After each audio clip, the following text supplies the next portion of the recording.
Kulfi ice cream செய்ய தேவையான பொருட்கள் 2 கப் பால். இந்த 2 கப் பால் வந்து நம்ம 1 கப் பாலாக ரெடியூஸ் பண்ணணும். 1/4 கப் சர்க்கரை, 3 டேபிள் ஸ்பூன் பாதாம் powder, 1 slice bread, 2 table spoon dry nuts, அதாவது பாதாம், முந்திரி, பிஸ்தா இது எல்லாத்தையும் சின்ன சின்னதாக கட் பண்ணி வச்சுக்கோங்க. ஏலக்காய் 1 இடித்து வச்சுக்கோங்க. 1 டீஸ்பூன் கார்ன்ஃப்ளவர் சோள மாவு, அப்புறம் ஒரு 6-7 குங்குமப்பூ.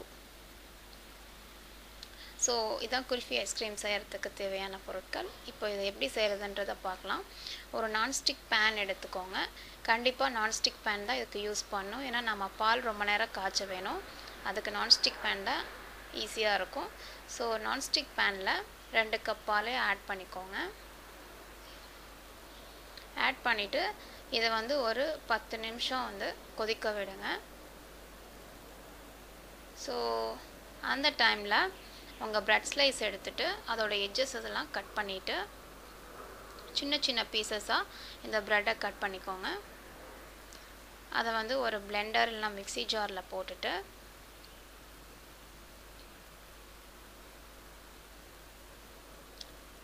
அது கூட 1 டீஸ்பூன் சோள மாவு, அதாவது கார்ன்ஃப்ளவர் ஆட் பண்ணிவிட்டு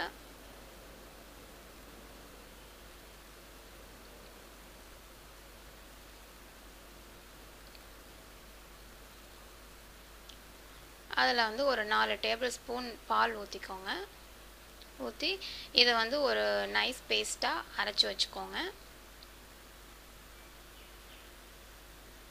இப்போ வந்து நான் பால் ஒரு 10 நிமிஷம் கொதிக்க வச்சிட்டேன். இது வந்து 1 கப்பாக ரெடியூஸ் ஆகிடுச்சு. இப்போ வந்து நான் இதில் 1/4 கப் சர்க்கரை ஆட் பண்ணுறேன். கண்டிப்பாக பால் வந்து 2 கப்னால் அது 1 கப்பாக ரெடியூஸ் ஆகிருக்கணும். அப்போ தான் உங்களுக்கு க்ரீமியான குல்ஃபி ஐஸ்கிரீம் கிடைக்கும். ஸோ 10 நிமிஷம் இல்லைனா 15 நிமிஷம் கூட நீங்கள் கொதிக்க விடலாம். ஸோ இப்போ நான் சர்க்கரை ஆட் பண்ணிவிட்டேன். சர்க்கரை நல்லா கரைஞ்சிருச்சு. இதுக்கப்புறம் பிரெட் கார்ன்ஃப்ளவர் பேஸ்ட் இருக்கு இல்லையா, அதை வந்து ஆட் பண்ணணும்.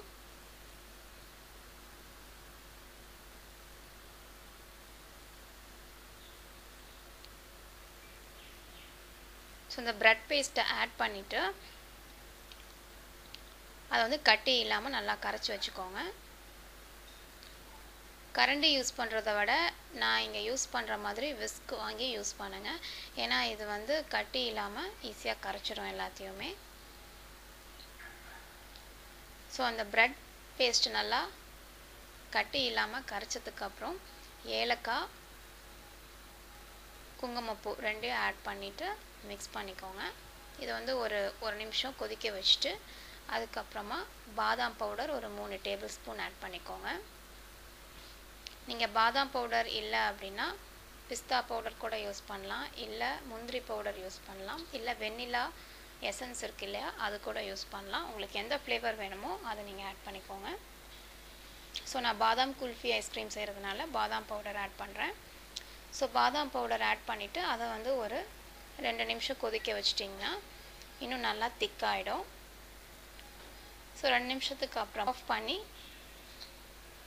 நல்லா ஆற வச்சுக்கோங்க. ஆறினதுக்கப்புறம் அது இன்னும் நல்லா திக்காக க்ரீமாக ஆகிடும். ஸோ இப்போ பார்த்தீங்கன்னா என்னோடய குல்ஃபி ஐஸ்கிரீம் மிக்சர் நல்லா க்ரீமியாக திக்காக இருக்குது. இதை வந்து நான் ஒரு ஏர்டைட் கண்டெய்னரில் கன்வெர்ட் பண்ணுறேன். உங்கள்கிட்ட குல்ஃபி மோல்டு இருந்ததுன்னா நீங்கள் அதில் கூட கன்வெர்ட் பண்ணிக்கலாம்.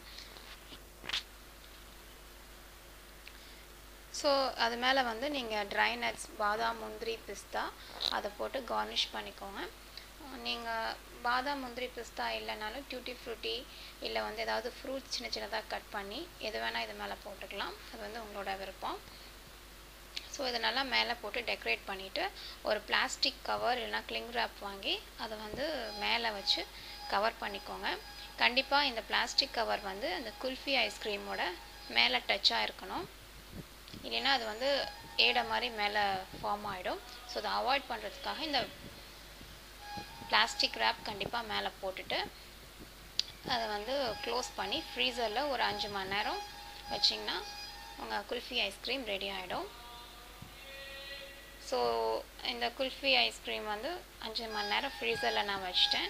இப்போ வந்து அதை ஒரு பாத்திரத்தில் தண்ணி எடுத்து அதில் வந்து ஒரு 30-40 செகண்ட் வரைக்கும் உள்ளே வச்சிங்கன்னா நீங்கள் ஐஸ்கிரீம் ஈஸியாக வெளில எடுக்கலாம்.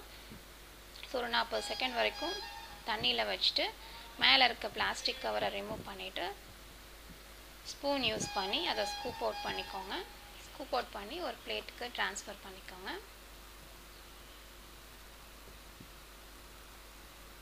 ஸோ பார்த்தீங்கன்னா எவ்வளோ க்ரீமியாக இருக்குது பார்த்தீங்களா ஐஸ்கிரீம்.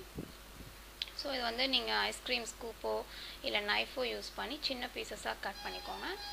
ஸோ என் குல்ஃபி ஐஸ்கிரீம் பார்த்தீங்கன்னா ரொம்ப சாஃப்டாக க்ரீமாக இருக்குது. கண்டிப்பாக இது டேஸ்ட்டாகவும் இருக்கும். ஸோ உங்களுக்கு இந்த வீடியோ கண்டிப்பாக பிடிச்சிருக்கும், யூஸ்ஃபுல்லாக இருந்திருக்கும்னு நினைக்கிறேன். நீங்களும் இதே மாதிரி ட்ரை பண்ணுங்கள். உங்களுக்கும் சாஃப்டான க்ரீமியான டேஸ்ட்டான குல்ஃபி ஐஸ்கிரீம் வீட்டிலேயே ப்ரிப்பேர் பண்ணிடலாம். குழந்தைங்களுக்குலாம் இது ரொம்ப பிடிக்கும். ரொம்ப ஹெல்த்தியான டிஷ் கூட. ஸோ இதே மாதிரி இன்னும் நிறைய வெரைட்டிஸான ஐஸ்கிரீம் என் சேனலில் வரப்போகுது. ஸோ அதெல்லாம் பார்க்கணுன்னா கண்டிப்பாக தீப்ஸ் தமிழ் கிச்சனுக்கு சப்ஸ்கிரைப் பண்ணுங்கள். வீடியோ பார்த்ததுக்கு ரொம்ப தேங்க்ஸ். இன்னொரு இன்ட்ரெஸ்டிங்கான வீடியோ ரெசிபி